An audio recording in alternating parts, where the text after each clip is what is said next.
your thought-provoking lecture. We're going to dive deeper into your thoughts and suggestion in the conversation later we'll have with Tímea Junghaus, who I cordially say hello, welcome. Tímea Junghaus is an art historian and contemporary art curator. She's the executive director of Berlin-based European Roma Institute for Arts and Culture, ERIAC. She's done so much that I had to cut a little short here, but you can find her full bio on our website, talkingobjectslab.org. Tímea has researched and published extensively on the conjunction of modern and contemporary art with critical theory, particularly on issues of cultural difference, colonialism, and minority representation. She received numerous prizes for her curatorial activities, such as the Kairos Prize or the Otto Pankok Prize, awarded by the For Roma Foundation of German writer Günter Grass. She was the founding director of Gallery Age, Roma Contemporary Art Space in Budapest. She curated the first Roma pavilion at the 52nd Venice Biennale in Venedig in 2007, and many other exhibitions. She curated the visual art section for Rom Archive, Digital Archive of the Roma, funded by the Kulturstiftung des Bundes. And we have known each other for a long time from this Rom Archive project, which I co-initiated. So I'm very happy to continue our cooperation and our work together within this Talking Objects Lab now. Her lecture is entitled The Ultimate Romantics, How Roma Influenced National Characters, the Idea of the Artist and the Avant-garde. I'm very much looking forward to your lecture, Tímea. The floor is yours.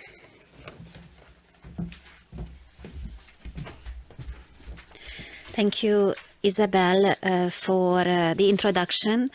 And also, I have been a fan of the Talking Objects Lab for a long time. I really appreciate the invitation. It's a privilege and honor to be here. I try to live up to the expectations.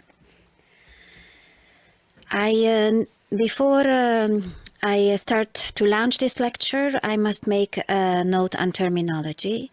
My presentation is in English, so I am using the term Roma, which is the English Language Council of Europe approved definition for all the Roma subgroups, including the Sinti, the Gitano, the Manus, the Kale, the Calderas, the Beas, and I could continue the 23 subgroups of all the Roma people. I also use the politically incorrect terminology gypsy, always in quotation marks in the text. I will not always be able to say in quotation marks, so please understand that when I use the notion gypsy, I refer to the Orientalism applied towards the Roma community by the majority, especially in representation. And allow me to launch the lecture now with the famous poem of Nicolas Lenau from 1838. The translation is not a literary translation. The original poem is in German language, and it is a classic poem from German Romanticism. Once I found some gypsies lying by a willow, when my carriage with very agony was creeping through sandy heat. One of them held a fiddle, the fiddle in his hands playing a fiery song to himself. The second held a pipe in his mouth, glanced at his smoke, happy as if he needed nothing more for happiness. And the third slept comfortably, and his cymbal hung on the tree. Over the string the breeze ran, a dream passed over his heart. On their clothes the three wore holes and colorful patches, but they were defiantly free, mocking the earth's fate. Threefold they showed me, when life's night comes, how to smoke it, how to sleep it, how to waste it, and 3 times despise it. After this long, silent view of the gypsies, I looked for the gypsies as I drove on, for their dark brown faces and the black curly hair. Nicholas Lena's poem, The Three Gypsies, was published in 1838. This popular poem inspired a large number of lithographs and paintings about the sleeping, the smoking, and the violin-playing gypsy. The depiction of the gypsy, of course again in quotation marks, serves us with an example that demonstrates how Roma were the ultimate romantics and influenced simultaneously the representation of national characters, the developing national characters, the idea of the artist, and the avant-garde. The first Roma depiction is preserved in the National Gallery of Prague. It was attributed by art historian Zuzana Vorabova. The engraving is dated to 1490 and has a description above, Zikaina. This image confirmed the art historian's thesis that similar depictions of Roma women wearing a typical flat turban with the cape tied on one shoulder, often with the breast uncovered, is the depiction of Roma. From 1490 on, for centuries, art, literature, and science have depicted the gypsy as the very opposite of culture and civilization. As a result of the research into the Roma image in the history of art, we can conclude that the imaginarium, which condenses Roma into the iconography of the stranger in front of the city gates, waiting to be let in or exposed, or the iconography of the pagan, the evil enemy of Christ, alien, thief,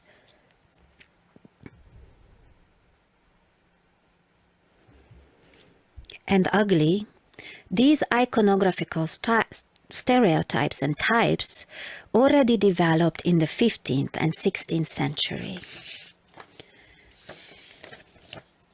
The amount of illustrated press reports about the Roma far exceeded the number of this ethnic group in the total population. I try to slide through images that stereotypically represent not the Roma, but the so-called gypsy in quotation marks. So I continue the presentation trying to use this notion less. Many of the Roma depictions are not static costume pictures from this time of 19th century illustrations, but narrative live pictures, live depictions, which are depicting their heroes in a nuanced way, and their artists rarely strove for ethnographic authenticity, for in-depth social portraiture. Roma deprivation and misery appeared only occasionally in the drawings, and the socially critical edge was sometimes found only in explanatory text. In the mid-19th century depictions, the Roma did not appear as a social problem, but as a romantic model of life, whose appeal was its admirable desire for freedom and vitality. In the costume albums of the empire's ethnic groups, I'm referring to the Austro-Hungarian Empire here, the gypsies had already found a place at the end of the 18th century. And I will show you why the Austro-Hungarian Empire and Enlightenment as such is influencing this image. During the Enlightenment, Roma way of life, rejecting the evils of civilization, put Roma in the same category as the natural peoples. The Roma social outsider status and unsettled lifestyle, which was of course a result of being continuously chased and excluded and disenfranchised, this unsettled lifestyle inspired many romantic writers and painters. The Roma colorful, varied and imaginative clothing, the Roma, as we would say today, fashion, the embellished outfits of young women, and the paradise-like nakedness of children, and I'm quoting paradise-like nakedness, of course, from 19th century lithographic explanations. This nakedness exhausted the concept of the picturesque of the time. The misunderstanding of the Roma's origin myth as the Roma as the pharaoh's people, the gypsies as the pharaoh's people, was still a public narrative that gave Roma an exotic and noble quality. Nation-building processes take inspirations from the Roma history. The presence of ancient and potentially exotic genealogy of the roots of the Roma, the national character of the Roma, which is preserved despite the turbulent Roma history and the homelessness, the history without the territory, and the Roma's unbroken historical efforts for cultural and political sovereignty served as a warming example for national cohesions. The gypsy is a pariah of Europe, and while united, it may serve as a model of national cohesion and love of freedom, reads the 19th century picture journal in Hungary. In Hungary, for example, the loss of national independence in 1848 saturated the Roma theme with new topical layers of meaning in which the wandering gypsies, again in quotation marks of course, were placed on a parallel with the disenfranchised Hungarians in their own homeland, the freedom fighters and stateless emigrants forced into exile. The so-called gypsies, again in quotations, were most closely related to Hungarians through music. Gypsy musicians were already given a large place in the albums of Johann Martin Stock, the lithographer, in his published engravings from 1742 until 1800.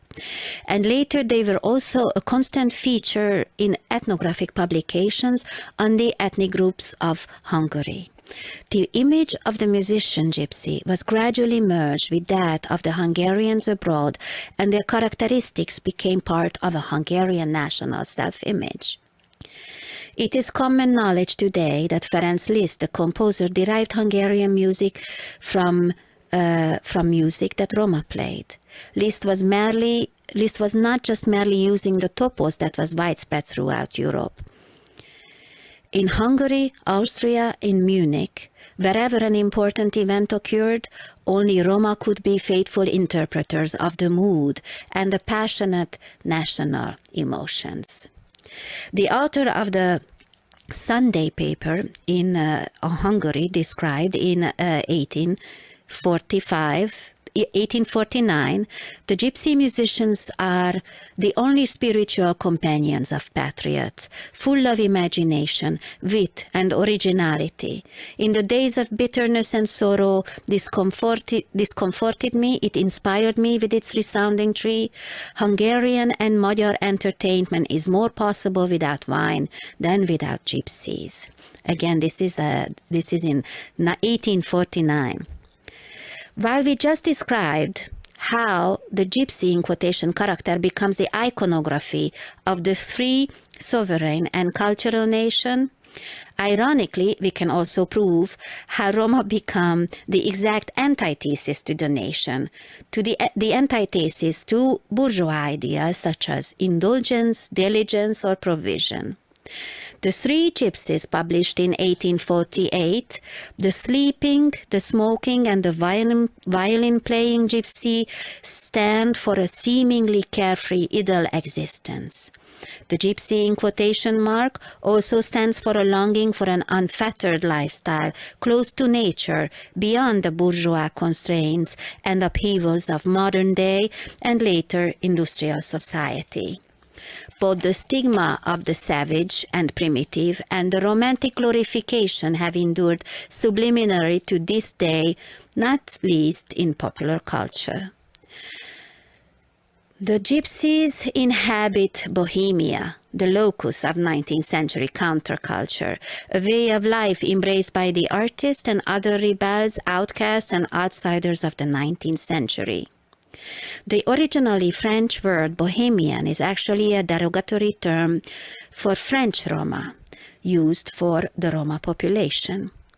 Mikesel, art historian, in his essay Avantgarde, Roma, a cultural reader in Bohemianism and cultural politics, argues that Roma did not only become a demographic presence in the Bohemian world, but their very name became its index of authenticity and rebelliousness. He explains that from the very start, Bohemianism required an ideological supplement, a symbolic and performative fortification to resolve the contradiction between a sense of belonging and a sense of being hopelessly excluded. Roma influenced early Bohemians, provided both a conceptual structure and an ontological model for living virtuously and authentically apart from the mainstream. Marilyn Brown, art historian, in her book Gypsies and Other Bohemians, The Meat of the Artist in 19th Century France, considers the picturesque characteristic of this alternative political discourse and identity as a response, and I quote here, response to and a sublimation of, end of quotation, the failure of the revolutions of 1830 and 1848. Through Gustav Bergen's illustration, Gypsies, created in 1890, which depicts a group of Barbizon artists catching a group of gypsies, Mikesel calls attention to the entanglement between the artists and the gypsies on the art piece, and more broadly to the boundedness and alliances between those who were somehow separate from society, an elite or a subaltern, a visionary community, a minority with a mission. Minority with a mission is the terminology used by Mikesel in quotation marks. With this, Mikesel demonstrates the Roma presence in Bohemia and the Bohemian presence in the history of the avant-garde, the history of art, and reminds his readers of the erasure of Roma from the stories we know. Professor Eva Judith Kovács, sociologist, in her groundbreaking and comprehensive essay, Black Bodies, White Bodies, examines the Roma depiction of the painters of Central and Eastern Europe. She was one of the curators of the exhibition organized at the Kremskunsthalle, Austria, in 2012, presenting the Roma image of modernity. The conclusion of her extensive research is that, and I quote from here, Central European societies create their own black through wild groups and individuals, through their distant and closer colonies. In the panoptic regime of Central European modernity, the gypsies become the pendants of Western Europe's African and Asian primitives. The essay serves with plenty of examples for both Romaphobia and Romaphilia, and demonstrates through several case studies how the Roma body is denigrated, sexualized, and feminized in modernity.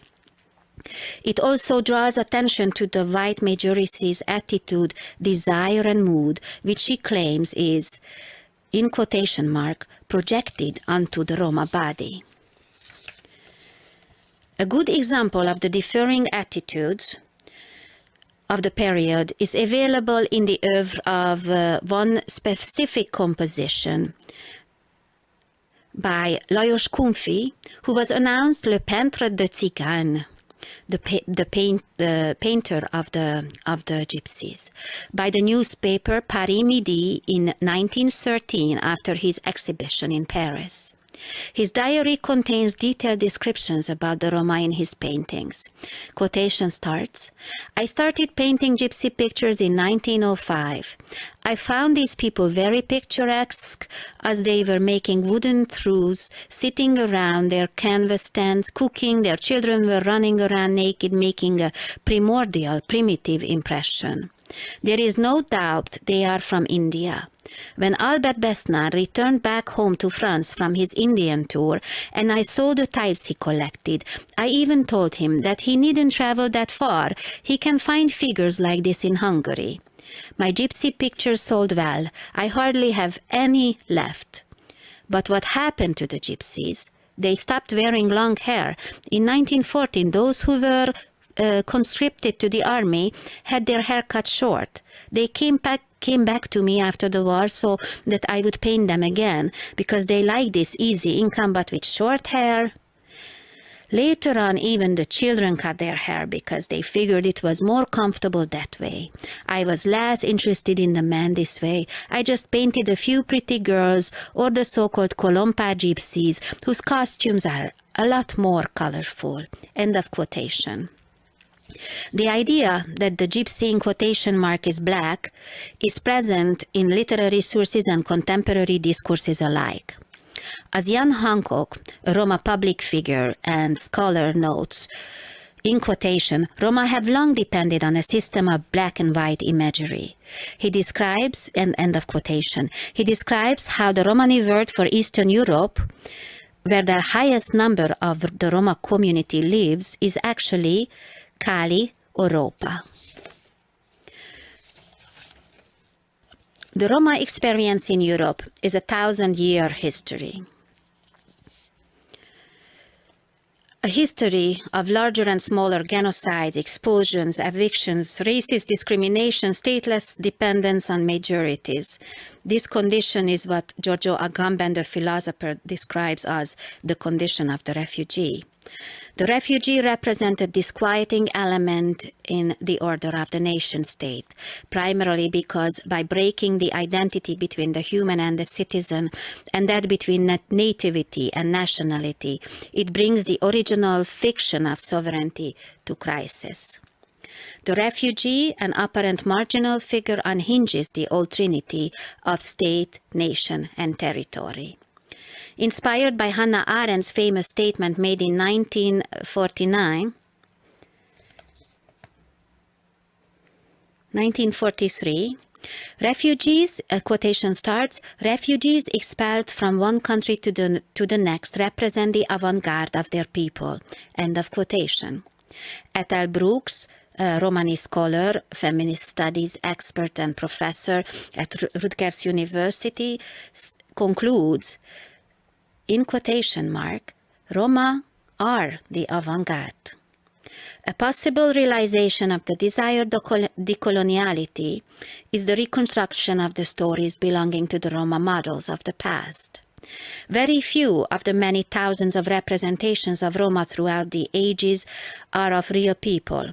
Until the end of the 18th century, the genre of portraiture in painting and sculpture was a concomitant of a certain prestige and social status. So there are hardly any examples of realistic portraitures presenting Roma, but interestingly, we do find a few portraits of Roma in the social elite.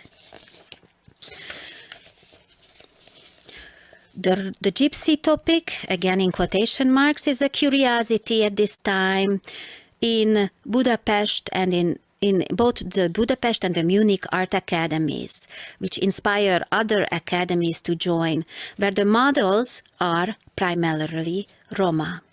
Simon Hollósi, a former student of the Munich Academy, and his young followers formed the Nagybánya artist settlement in Hungary to devote their careers to plein air painting.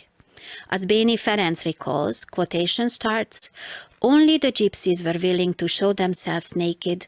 Mining girls or village girls only stood model naked when they were on the slope of decay, and even this did not last long because their short model careers ended in the local or Satmar brothel. But the majority of gypsy girls were also only willing to undress half naked or not even that far.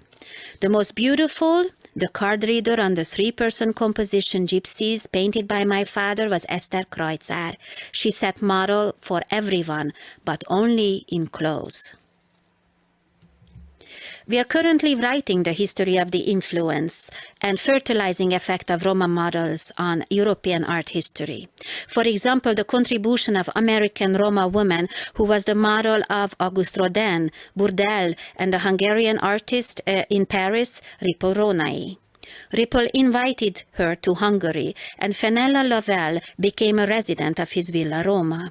She often posed for the artist, and the most famous nude photographer of the time, Olga Mate, who also made photographs of her. Ripple used these photos for his famous nude series in which the naked bodies linger in the garden of the Roma villa in an Arcadian atmosphere. The most developed piece of the series, My Models in My Kaposvár Garden, positions the artist as the mythological Paris having to choose out of the three Grazias. In the extent of this paper, we don't have the time to reflect on the feminist reading and also the Roma feminist reading of this representation. So forgive me for skipping through these complexities during my lecture. It is not enough to simply understand the relations of representations Western art entails for Roma. As Walter Mignolo claims, Roma need to delink from what has been taught theoretically, politically, and empirically, and to unlearn the usual mechanisms in order to open up the possibility of even innovating the politics of representation. This innovation is only achievable if Roma become aware of the background that they stand out of. Reconstructing the Roma contribution, that is, reinstituting the power of the Roma as avant-garde and reclaiming the Roma contribution from the history of art as part of Roma history, will shed new light on the operation of hegemonic powers in Western art and its history. Another evident option for Roma is creating images of their own. As we mentioned in the beginning, the first known Roma depiction is dated to 1490. This means that for 600 years, the depiction and representation of Roma, the largest ethnic minority of Europe of 12 million people at the moment, was the monopoly of non-Roma. In the second part of the 20th century, creative Roma writers, artists, and film directors started making self-representations and were finally forming a common platform. After the first Romani Congress in 1971, Roma visual artists started to claim recognition as a group. Until this time, Roma productions were represented as not being the part of individual authors, but rather as collective facts of nature which only became a concrete representation when they are in some way presented by an art collector, ethnographer, or folklorist. Until the late 70s, the support of the creative activity of Roma has been provided by minority institutions and admirers of outsider art and naive painting, ones who essentially consider Roma art an ethnographic phenomenon, paradoxically maintaining along the way the very peripheral position of such art. The notion of Roma art may sound of essentialist, or living with Gayatri Spivak's terms, strategic essentialist prominence, but it is a term of multiple ambitions by the Roma. Number one, it aims for a productive intervention in the depiction and presentation of Roma. As I showed you, for 600 years, representation happened without Roma, so this intervention is with urgency and political objectives. Number two, it celebrates Roma creativity and the precious moments of Roma cultural movement and cultural genealogy. Number three, it produces a counter-visual against anti-Gypsyism and racist forces. And number four, we do not need to argue for the legitimacy of the notion of Roma art. It is a basic right to have access to Roma artistic heritage for the community. The Roma cultural movement and its central notion, Roma contemporary art, has been the most efficient vehicle in the past 4 decades for the exploration of Roma subjectivities. Bell Hooks' African-American feminist critic claims opposition is not enough. In the vacant space after one has resisted, there is still the necessity to become, to make oneself anew. And in this hard labor over making ourselves anew, Roma art has the most vital and defining role. 2022 was the golden year of Roma art in the center of the European art scene. For the first time in history, a national pavilion was represented by the Roma artist Malgorzata Mirgatas, comprehended by an independent Roma pavilion presenting Eugen Raportoru together with feminist Roma women performances. The rotunda of the Fridericanum of Cassel and the facade presented outstanding selections of Roma art. Faria Mehmeti and Daniel Baker exhibited in Manifesta 14, and the Milan Triennale presented Emilia Rigova for their first Roma pavilion. Roma MoMA, the prefigurative museum, continues to advocate for Roma cultural inclusion and process the common European cultural history we are building and writing together with our allies.